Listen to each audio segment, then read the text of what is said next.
Welcome back to the channel, guys. Today we're going to be talking about the Grant Morrison JLA Omnibus and why you might want to upgrade from your deluxe editions to the Omnibus. So back in the 90s, Grant Morrison with artist Howard Porter revamped the JLA line, which at the time was not DC's best-selling book.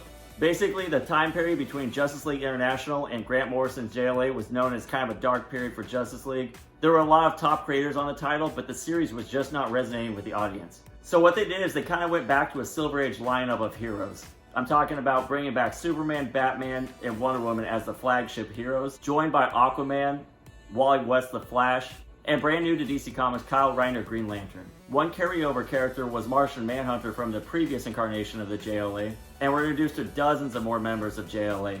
Some of them still prominent in DC Comics today. So if you're brand new to Omnibus, an Omnibus is usually a complete collection or a complete storyline. Sometimes they're broken up into multiple volumes, but a lot of the times you'll see complete collections like this one. For this Omnibus, we get mostly all of Grant Morrison's JLA run in one single book. I say mostly because there is a few things that could have been added to this to really make it a fully complete collection.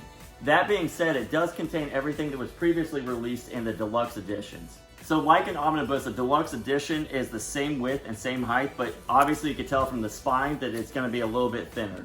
The deluxe editions do collect the same things that Omnibus collect usually, but in separate volumes. Now if you own the deluxe editions of the series, you might be wondering, why should I upgrade to the Omnibus?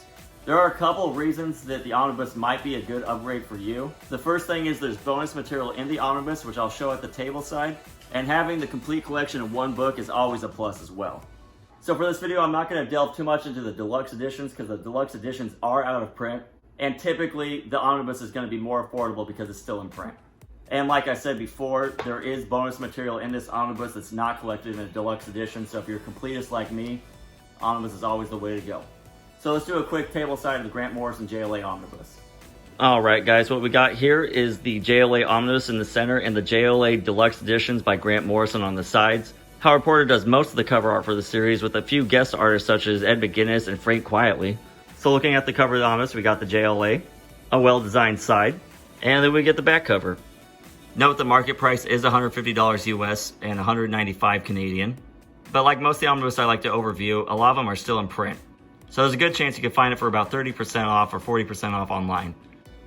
Alright, let's get the dust jacket out of the way and take a look at the internal cover. Nicely printed, no boring black internal cover, so that's good.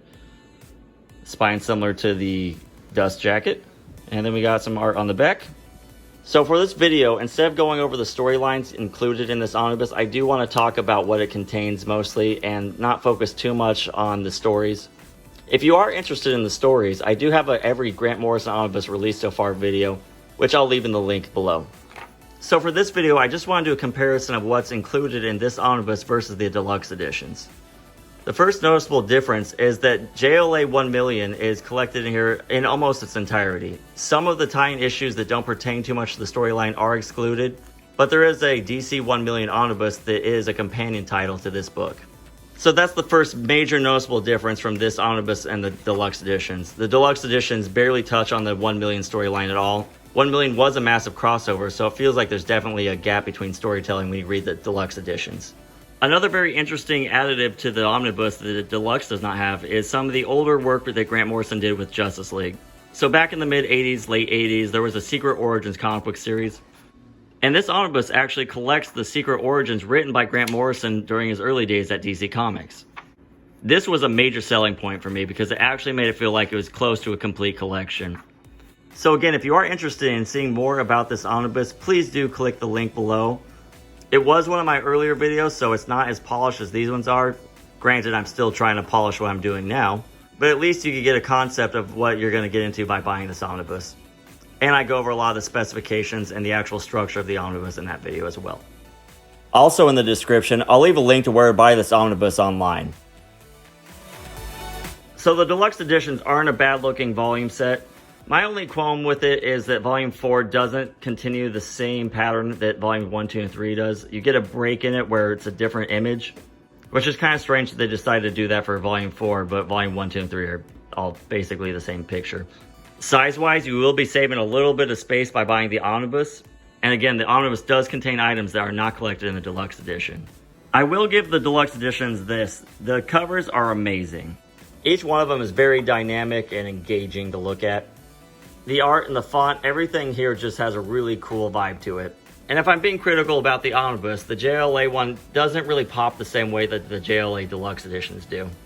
Personally, I would have liked to see something like the images from volume 1, 2, 3 on the spine on this instead of what they have here. And again, I really just like the font of this JLA. It makes it look a little bit more dynamic. But overall, I think the Omnibus is probably a good upgrade just for those extras and just having one complete set. So the Omnibus doesn't have that many differences from the original Deluxe editions. But if you already own the Deluxe editions and the DC 1 million Omnibus, you could maybe skip on this one if you're not an avid Omnibus collector. That being said, this takes up a lot less shelf space than the DC 1 million Omnibus and the JLA Deluxe editions. And if you're really only reading DC 1 million for the Grant Morrison stuff, then I would definitely just go with this Omnibus over collecting both of these. If you're a little conservative about your shelf space, but you still want everything Grant Morrison wrote, this would be a better idea over keeping these volumes. So before we wrap up, I do have two recommendations. One is a series that I wish was included in this Omnibus, or even broken up into two Omnibus just to include it. This is JLA Presents Aztec.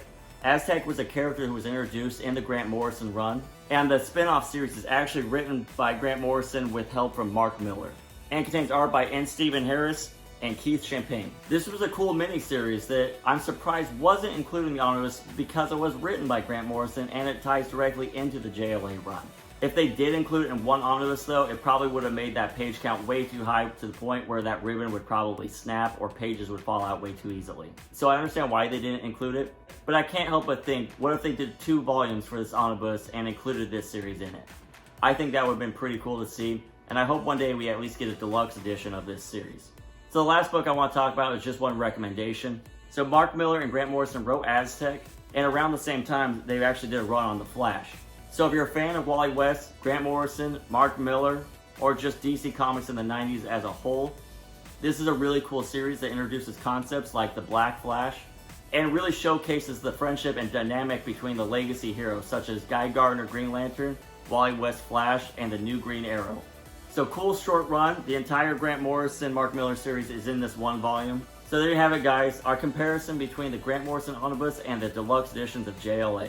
I hope you found this video helpful in making that purchase option. As of right now, the cost is going to be about the same if you're trying to pursue the deluxe editions or the Omnibus. So in the most beneficial case, I would say go towards the Omnibus. It's going to be easier to find right now. And if you want to see more about this Omnibus, please click that link below.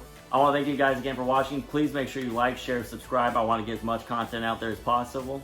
And hit that bell for notifications so you know what's up when I release something new. That wraps it up, guys. Time to jump off the Omnibus.